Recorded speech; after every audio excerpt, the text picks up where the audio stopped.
first full-time president ever since 2,000 years ago. It's never happened since Caesar was in Rome. Now, when you look at what Jesus told us and what Daniel showed us about the prince that will come and destroy the sanctuary, and then the end will come, the prince he was talking about was Rome, and he's telling us that it is that Roman guy who's coming. And so, like I said, Gina, the evidence is right before us. Now, I can't force anybody to believe anything I'm saying, although I know the fidelity of the truth. And people say, well, what is truth? And actually what it is, fidelity to the original. And that's how you can compare what truth is. There's always has to be a measure. How do you base real truth?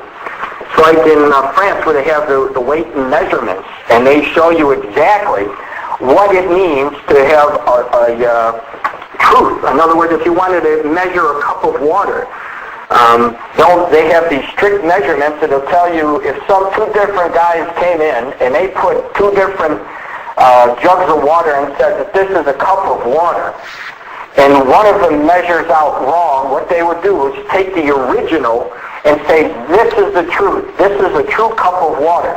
Well, God is the same thing. He is the fidelity to the original. And what I'm telling them is the fidelity to the original here and the truth is in the Bible, and there is no other way. And the way we can tell that is through prophecy, because 100% of everything that he said is coming true. Now, the last time I was with you, I think that I told you, and I know that if you read my website, and I know we communicate back and forth, and you have, I told the people what you're going to be seeing in the next couple of months, and sometimes in the next couple of days and weeks. I call them peripheral outlining prophecies. For example, I said, watch the earthquakes, and I didn't say small earthquakes. I said, watch the big earthquakes that are coming. And the reason why I said this is because Jesus told us in his word that in the last days, in Matthew, it says that they would be as a woman with birth pangs. And we know, as anybody, specifically the women, who know that when they're in labor, when it starts, it's not so bad, but as it keeps getting closer until the baby is delivered, those labor pains will get intense. Well, this is what's been happening over the years in Bible prophecy. And little by little, every sign, every individual specific sign that Jesus gave to us in Matthew 24, Luke 21, and all the rest of it in the Old Testament, every one of those things are accelerating right now. Specifically, if you want to nail it down, the Middle East, because we know that our focus should be on the Middle East, what's going to happen with Israel and the European Union, because they are connected. This man who comes out of the European Union will be the Antichrist, and as I said, they're getting ready to sign a document. Now, what they're trying to do, Gina, is to fulfill the ratification period for the European Union Constitution. And Lisbon, it's called the Lisbon Treaty, which is actually an offshoot of the Rome Treaty that was established in the 1950s.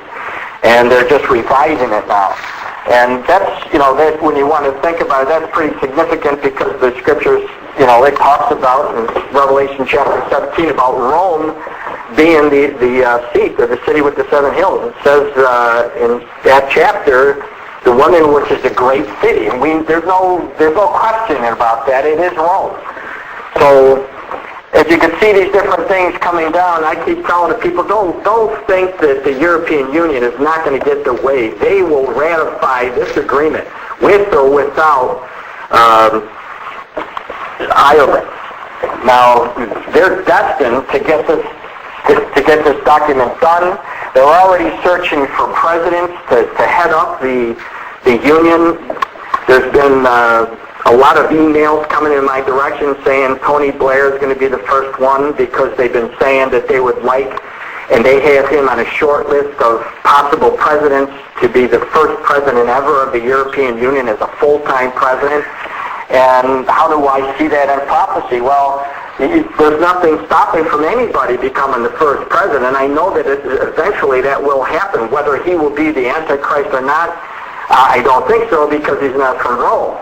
But what I do know is that the seat, the position itself, will be established, and that position is coming up pretty soon, and you'll see that as the European Union ratifies their documents. There's a lot of people who don't want to see it happen because of sovereignty issues, and I can understand that, but they're well past that now, and they're on the way. So now, getting back to what I was saying about the earthquakes, when you take a look at when I talked to you last, compared to how many earthquakes have been coming out, it just, I've been telling some of the people, I'm afraid to open my mouth.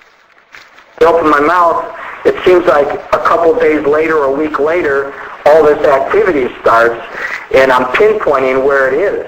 I told them to watch the Ring of Fire, and 2 days after that, the Ring of Fire, China had that huge earthquake, and but since then, they've had July 23rd, there was a 6.8, July 19th, a 6.6 in Santa Cruz Island, 7.0 in Japan on July 19th, a 7.7, and in the Sea of Oaxaca, a magnitude 7.0 in South Sandwich Islands region on June 30th, a 6.6. I'm just going to read them off here. 6.1, a 6.9, a 6.3 in Greece. There was a 7.9 in China on May 12th, as everybody knows. 6.7 in the Guam region, 6.8 near the east coast of Kenosha in Japan, a 6.6 near Alaska, a 5.4 in Northern California, and I know for a fact that San Diego, the area, or Los Angeles, had a 5.0 that shook just around where we live, and it went all the way to Nevada. It shook up a lot of people. Even in Illinois, it had a 5.0 on April 18, 2008. The list goes on and on, Gina. If you look at my website, I list every one of them. And I've even gotten emails from the Philippines saying, and Jakarta, India, saying, could you please pray that these quakes won't come? And, I am praying. I don't want anybody to get hurt. All I know is the Bible says that there will be many earthquakes in devour places. And as the birth pains happen and they increase, these things are going to get worse. They're going to get stronger. And this is the proof. I didn't make this up. I can't make the earth shake, but God can. And this is, I believe, one of the loving ways that he gets people to look up and to notice what's going on. When you take when you take a look at all the news, it just, it's overwhelming sometimes, Gina.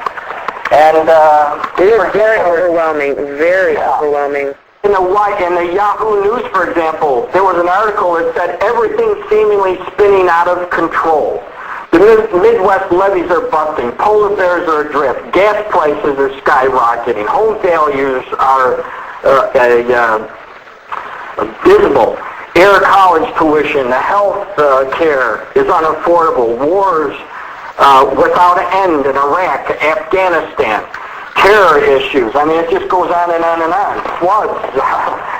When you just take a look at one country or one nation, look at Japan or China. They've had a massive flood, massive earthquakes.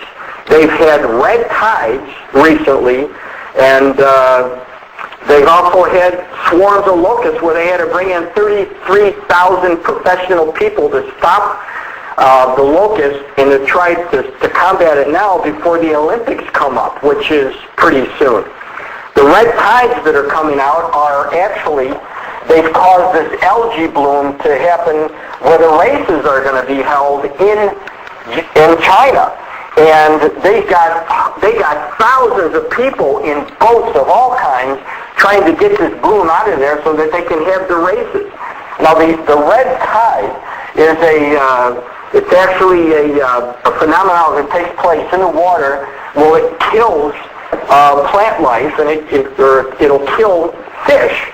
And in the book that I talk about this different phenomenon. There's red tides, there's brown tides. But it's very interesting because in the book of Revelation,